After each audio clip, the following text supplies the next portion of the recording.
வணக்கம் நேர்களே. அமெரிக்கால தினமும் ஒரு கூத்து நடந்துட்டு இருக்கு. கூடிய விரைவில் ட்ரம்ப் கார்டுக்கான வெப்சைட்டை கொண்டு வந்துருவோம்.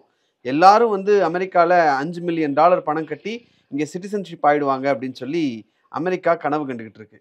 உண்மையிலேயே அது நடக்குமா? $5 மில்லியன் கொடுத்து அமெரிக்காவுக்கு போறதுக்கு வெளிநாட்டவர்கள் ரெடியா இருக்காங்களா? இப்ப இருக்கக்கூடிய சிச்சுவேஷன் என்ன? அமெரிக்காவுக்கு அவங்களுடைய கனவு பலிக்குமா?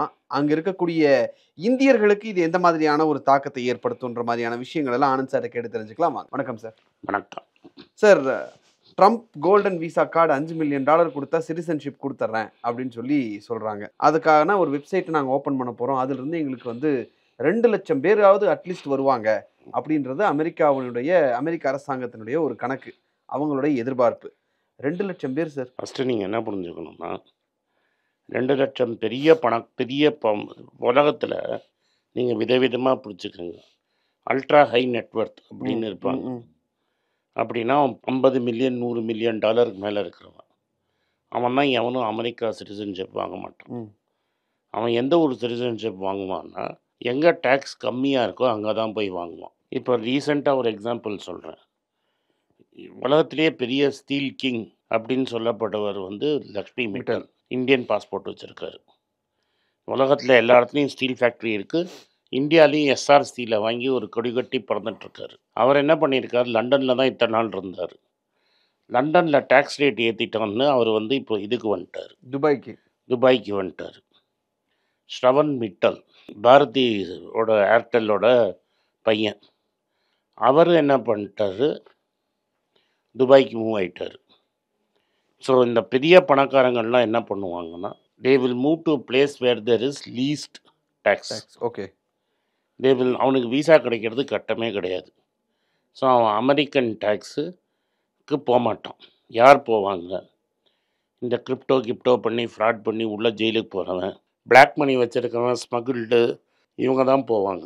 இப்போ அவனுக்கு என்னைக்காவது பிடிபட்டுருவோங்கிற பயத்திலே இருப்பான். அவங்க தான் போவாங்களே தவிர ஜென்யூன் பெரிய பிஸ்னஸ்மேன் போக மாட்டான். இப்போ $100 மில்லியன் லிக்விடாக கையில் வச்சுருக்கிறவன் முதல்ல எவ்வளோ பேர் இருக்காங்கிறதே ஒரு பெரிய டவுட்டு. ரைட்டா? அல்ட்ரா ஹை நெட்வொர்த்து மில்லியனர்லாம் போக மாட்டான், மல்டி மில்லியனர் தான் போவான். $100 மில்லியன் இருக்கிறவன் தான் போனால் போகிறது 5 லட்சம் போடுவான். $5 மில்லியன். இந்த $5 மில்லியன் அவங்க சொல்கிறது என்னென்னா 2 லட்சம் பேர்கிட்ட விற்று நான் 1 ட்ரில்லியன் வாங்கி அமெரிக்கா கடனை கொடுப்பேன்னு. இதெல்லாம் மொத்தத்தையும் போய் கனவு தான், கனவே கிடையாது. 2 லட்சம் பேர் போகிறானா இல்லையாங்கிறத பற்றி நான் பேசல. போயிட்டானே வச்சுக்கேன். $5 லட்சம் அவன் ஃபீஸாக கொடுக்க மாட்டான். $5 லட்சம் அவன் அமெரிக்காவில் இன்வெஸ்ட் பண்ணுவான். இன்வெஸ்ட் பண்ணதை அமெரிக்கன் கவர்மெண்ட் வாங்க முடியாது. ரைட்டா? இது $1 மில்லியன் இருந்தது. $1 மில்லியன் 2 லட்சம் பேர் அப்ளை பண்ணல. ஏன்னா நான் டேக்ஸ் எங்கே கட்டுவேன் அப்படிங்கிறது ஒரு பெரிய ப்ராப்ளம். அமெரிக்காவில் இன்னொரு ப்ராப்ளமும் இருக்குது. எஸ்டேட் டேக்ஸ்னு ஒன்று இருக்குது. இப்போ சப்போஸ் நான் இறந்துட்டேன்னா என்னோடய லீகல் ஏர்ஸு என்னோடய ப்ராப்பர்ட்டியில் 30% எஸ்டேட் டேக்ஸு கவர்மெண்ட்டுக்கு கொடுக்கணும். அதனால் என்ன பண்ணுவாங்க, எல்லோரும் ட்ரஸ்ட்டில் ஒழிச்சு வைப்பாங்க. எஸ்டேட் பிளானிங் வாங்க. அதை முன்னாடியே டீட்டெயில்டாக பிளான் பண்ணி வச்சுருப்பாங்க. பஃபெட்லாம் 25 வருஷமாக எஸ்டேட் பிளானிங் பண்ணியிருக்காரு. ஓகே. ஸோ இப்பப்போ மாற்றிக்கிட்டே இருப்பாங்க. ஸோ அவருடைய பணம் எல்லாம் ட்ரஸ்ட்டில் தான் இருக்கும். முக்கால்வாசி ட்ரஸ்ட்டில் தான் இருக்கும். ஸோ அவங்க டேக்ஸ் ஷெல்டர், ஆமாம் டேக்ஸ் ஷெல்டர்ம்பாங்க. அவரும் ட்ரஸ்ட்லேருந்து எடுத்துப்பார், அவங்க பசங்களும் ட்ரஸ்ட்லேருந்து எடுத்துப்பாங்க. அதெல்லாம் எனக்கு டீட்டெயில் தெரிஞ்சுக்கிறதுக்காக கேட்குறேன். பசங்களுக்கு ட்ரான்ஸ்ஃபர் பண்ணுறதுக்கு டேக்ஸ் ஷெல்டர் வச்சு தான் பண்ணுவாங்க. ஸோ இவ்வளோ காம்ப்ளிகேஷன்ஸ் இருக்கிறவன், அல்ட்ரா ஹை நெட்வொர்த்தாக இருக்கிறவனுக்கு இந்த விஷயம்லாம் தெரியும். யாருக்கு தெரியாதோ அவன் தான் போய் மாட்டிப்பான் ஆர்வக்கோளாறில். ரைட். நீங்கள் இது வரைக்கும் இந்தியாவிலேருந்து ஒரு மிட்டல் போய் அங்கே செட்டில் ஆகிட்டான்னு பார்த்துன்னு என்கிட்ட சொல்லுங்க. கிடையாது. எங்கே போவாங்கன்னா அயர்லாண்டுக்கு போவாங்க, இங்கிலாண்டுக்கு போவான். இங்கிலாண்ட்லேயும் டேக்ஸ் ரெசிடெண்ட்டாக அங்கே இருக்க மாட்டான். அங்கே டேக்ஸ் நீ அந்த ஊர்லேயே இருந்துட்டு நீ மற்ற ஊர் டேக்ஸாக இருக்கலாம். அதனால தானே சார் விஜய் மல்லையா, மிட்டல், விஜய் மல்லையாலாம் அந்த கோஷ்டி தான். விஜய் மல்லையாலாம் அங்கே விட்டு வெளில ஓட முடியாது. ஓடினா உடனே எல்லா பக்குன்னு பிடிச்சிப்பாங்க. அது இப்போ சிச்சுவேஷன். முன்னாடி சிச்சுவேஷன்லாம் அது மாதிரி தான். ஸோ எவனும் போய் அமெரிக்காவில் உட்காரவே மாட்டான். அமெரிக்காவில் இருக்கிற அமெரிக்காலேயே பிறந்த பிஸ்னஸ்மேன் அமெரிக்காவில் இருப்பானே தவிர எவனும் அமெரிக்காவுக்கு போக மாட்டான். இன்ஃபேக்ட் கூகுள் ஃபவுண்டர் கூட சிங்கப்பூர் சிட்டிசன்ஷிப்பு, நியூசிலாந்து சிட்டிசன்ஷிப் தான் வாங்கிப்பானே தவிர எவனும் ரிவர்ஸ் மைக்ரேட் பண்ணி அமெரிக்காவுக்கு போக மாட்டான். அமெரிக்கன் சிட்டிசன்ஷிப் வாங்குறவன்னா நம்ம ஊரில் இருக்கிற middle class, upper middle class எப்படியா அமெரிக்கா தப்பிச்சு ஓடணும்னு அங்கே வாழ்க்கை பெட்டர்னு வச்சு ஓடுறவன் தான் போவான். Okay sir. இங்கே ₹1 சம்பாதிக்கிறதுக்கு அங்கே $1 சம்பாதிக்கலான்றது தான் கணக்கு. ஆனால் அவனுக்கு என்ன தெரியாதுன்னா, நீ இங்கே வந்து அங்கே $1 சம்பாதிச்சேன்னா இங்கே ₹25 செலவு பண்ணால் போதும். இது பேர் பர்ச்சேசிங் பவர் பேரிட்டின்னு பேர். ஸோ $25 தான் ஈக்குவல் டு $1. நம்ம அதை 85 பண்ணி வச்சுருக்கோம். அது கேபிட்டல் ஃப்ளோஸ்னால. முன்னாடி இருந்தது இன்னைக்கு நம்ம ரங்கராஜன் சார்கிட்ட பேசிகிட்டு இருந்தோம், போய் பார்த்தபோது அவர் இதை எக்ஸ்பிளைன் பண்ணார். முன்னாடி ட்ரேட் ஃப்ளோ மட்டும் இருந்தது, இப்போ capital flows has distorted trade flow. ஆமாம், அதனால இது 85 இருக்குது. இல்லாட்டா $1 இங்கே எவ்வளோ வாங்கணும்? ₹26 வாங்கும் actual rate. So when you are living in America $26,000 தான் $1, $26 தான் $1. ஸோ நீங்கள் அங்கே $1,000 வாங்குறத இங்கே $26,000 வாங்கிடுவீங்க. $5,000 அங்கே சம்பளம் நெட்டாக கிடச்சிதுன்னா உனக்கு வந்து இங்கே $1,50,000 சம்பளம் மாதிரி தான். ஆமாம் சார், எஸ். ஸோ நீ $2,50,000 சம்பாதிக்கணும்னா உனக்கு $10,000 சம்பளம் இருக்கணும். Very few people get $10,000 salary in America. And இங்கே இருக்கிற $2,00,000க்கு I live like a king compare to அங்கே நான் இறுக்கி பிடிச்சி தான் வாழணும். அப்படி கிடையாது. ஏன்னா அங்கிருந்து நான் ஊருக்கும் பணம் அனுப்பணும்ல. ஊருக்கு பணம் அனுப்புறியோ இல்லையா, அது அடுத்த கேள்வி. இல்லைன்னா நாங்க போய் ஒர்க் பண்றது அப்படி இல்லை, நீ எதுக்கு வரணும்? அங்கேயே இருக்கிறது கனவுல போ. அப்படி சொல்றேன். அப்படின்னா ஓகே ஃபைன். பட் இங்கே நீ $2,00,000 உனக்கு ஒரு டிரைவர் இருப்பான், வீட்டில் 2 பேர் வேலை செய்வாங்க, ஒரு குக்கு வச்சுருப்பீங்க, ராஜா மாதிரி இருப்பீங்க. பிகாஸ் காஸ்ட் ஆஃப் லேபர் இங்கே ரொம்ப சீப்பு. நீ அது மாதிரி வாழணும்னா அங்கே மாதத்துக்கு $40,000-50,000 சம்பாதிச்சா தான் நீ ஆள்லாம் வச்சுக்க முடியும். பர் ஹவர் ரேட்டில் போட்டு உன்னை தாழ்ச்சிடுவான். மினிமம் வேஜஸ்ன்னு ஏதோ சொல்கிறாங்க சார். வரமாட்டான், ஆளு கிடையாது பாஸ். ஓகே இந்த மினிமம் லார்ஜ் இல்லை, மேக்ஸிமம்லாம் விட்டுரு. ஓகே, ஒரு ஆள் வரமாட்டான் அந்த வேலைக்கு. இன்னைக்கு நான் இதெல்லாம் என்னோட பேண்ட்வித்தில் சொல்கிறேன். எனக்கு ஒரு டிரைவர் இருக்கிறாரு, ஒரு பர்சனல் அசிஸ்டண்ட் இருக்காங்க, வீட்டில் வேலை செய்கிறவங்க இருக்காங்க, 3 பேர் இருக்காங்க. இதை தவிர கீழே ஒரு வாட்ச்மேன் இருக்காங்க, 4. இதை தவிர என் வீட்டு பக்கத்துலேயே ஆஃபீஸ் இருக்குது. ரைட்டாக நான் அமெரிக்கா போனால் என்னால் 4 பேர் வச்சுக்க முடியாது. Okay sir, fine. நான் துபாய் போனாலே 4 பேர் வச்சுக்க கஷ்டம். 10 வச்சுக்கலாம், 2 பேர் வச்சுக்கலாம். நான் ஏன் இங்கே விட்டு அங்கே போவேன்? எய்தர் எனக்கு டேக்ஸ் குறையணும்.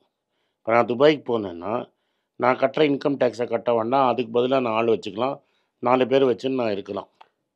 Okay sir. இப்போ நான் துபாய்க்கு போயிட்டேன்னு வச்சுக்கோங்க, இந்த செட்டப்பெல்லாம் க்ளோஸ் பண்ணி நான் அங்கே போய் உக்காந்துட்டேன்னா அந்த டேக்ஸுக்கு பதிலாக நான் 4 பேர் சம்பளத்துக்கு வச்சுக்கலாம். அங்கே சார் கையை காலை பிடிச்சி விட்றதுக்கு 4 பேர் இருப்பான்.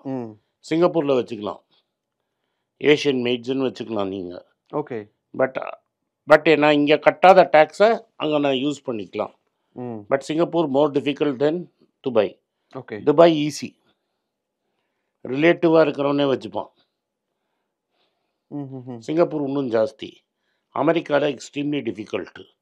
நீ வந்து டு சச் அன் எக்ஸ்டென்ட்டு நீ ஸ்கூல் ஃபீஸே வந்து ஒரு வருஷத்துக்கு $50,000 கட்டணும். நல்ல ஸ்கூலில் போய் இப்போ நான் வந்து இங்கே இருக்கிறதுல மெட்ராஸில் 4-5 சிவ்நாடார் ஸ்கூல்லாம் இருக்குல்ல, அதெல்லாம் ஒரு வருஷத்துக்கு $10,00,000 ஃபீஸு. ஸ்கூலில் $10,00,000 ஃபீஸு. அங்கே வந்து அது மாதிரி ஸ்கூலுக்கு நீ $50,000 கட்டணும். Okay sir. So unless you are extremely wealthy அந்த $5,00,000 போட மாட்டேன். இந்த நியாயமாக எக்ஸ்ட்ரீம்லி சம்பாதிச்சவன் பணத்தை எடுத்து அமெரிக்காவிலேருந்து எப்படி ஓடணும்னு பார்ப்பானே தவிர அமெரிக்காவில் வந்து கொட்ட மாட்டான். சார் நீங்கள் சொல்கிறது நான் ஒரு வீடியோலையும் பார்த்துருக்கேன். ஒரு காலேஜோட கிராஜுவேஷன் டேயில் ஸ்டூடெண்ட்ஸ் எல்லாம் வந்து காரில் வராங்க, அவங்க காரில் வராங்க. எதுவுமே பேஸ் லெவல் கார் கிடையாது. ரோல்ஸ் ராய்ஸு, போர்ஷே, ஆமாம், அவுடி, BMW இந்த மாதிரி கார்ஸ், பென்ட்லி இந்த மாதிரி கார்ஸில் தான் அந்த ஸ்டூடெண்ட்ஸு அவங்களுடைய கான்வெகேஷன் முடிச்சு பெரிய காலேஜ்னா முக்கால்வாசி சீட்டு வந்து எவன் ஃபீஸ் கட்டுறானோ அவனுக்கு தான் கொடுப்பான்.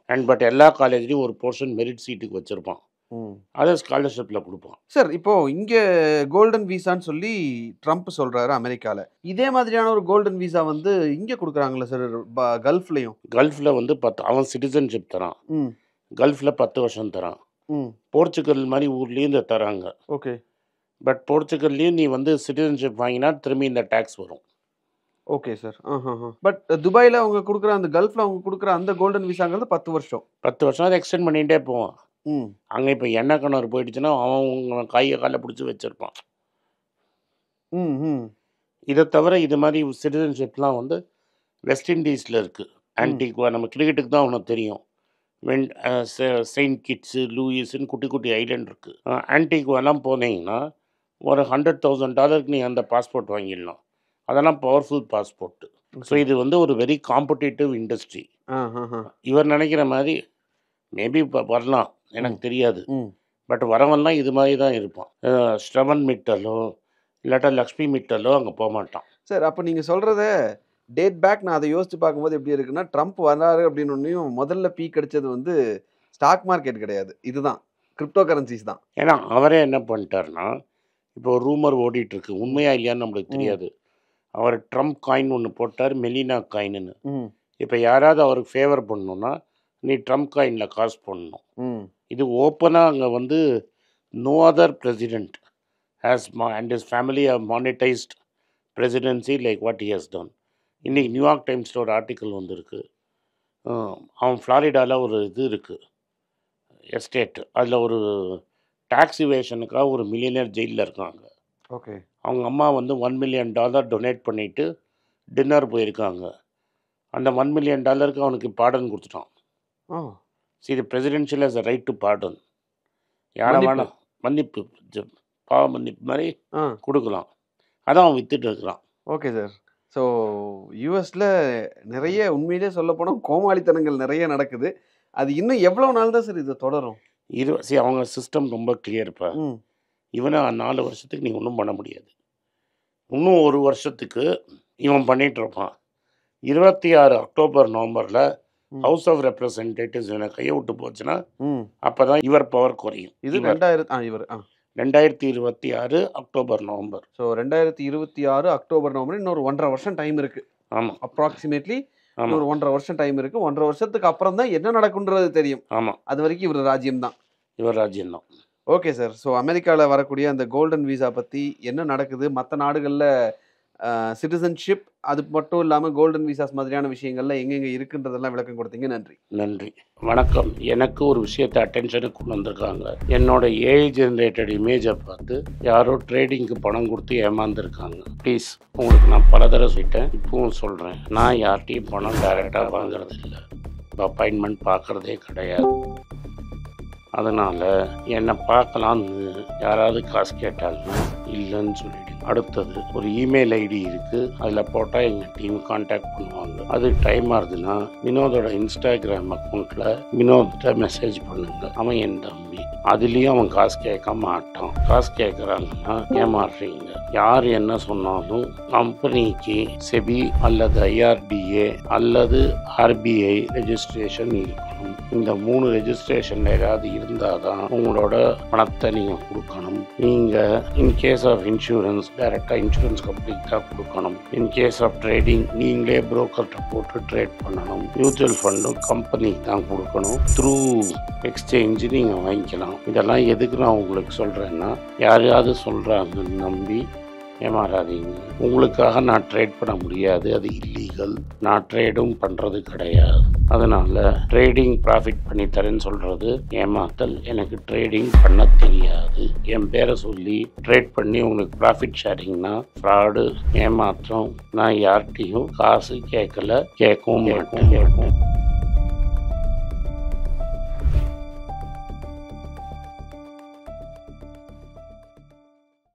வணக்கம், இது ஆனந்த் ஸ்ரீனிவாசன். இது என்னோட பர்சனல் சேனல். மணி பேச்சுக்கு தனியாக ஒரு சேனல் இருக்குது, அது டெலிகிராஃப் சேனல். இது என்னோட பர்சனல் சேனல். நான் என்ன நினைக்கிறேன், நான் தத்துவ பேச்சை பற்றி என்ன பேசுகிறேன், நான் பொருளாதாரத்தை பற்றி என்ன நினைக்கிறேன், ஜென்ரல் பொருளாதாரத்தை பற்றி நினைக்கிறேன், என் ஐடியாலஜியை பற்றி நான் என்ன நினைக்கிறேன், என்னோடய ஃபிலாசபி, என்னோடய நம்பிக்கை, ரமண மகரிஷி, சார்லி மங்கர் பற்றிலாம் என்ன நினைக்கிறேன்னு இதில் பேசுவேன். இதில் வீடியோ அப்டேட் அப்பப்போ வரும். நீங்கள் சப்ஸ்கிரைப் பண்ணிங்கன்னா என்ன நீங்கள் பர்சனலாக ஃபாலோ பண்ணுறீங்க. இது மணி பேச்சு இல்லை, இது இன்வெஸ்ட்மெண்ட் இல்லை.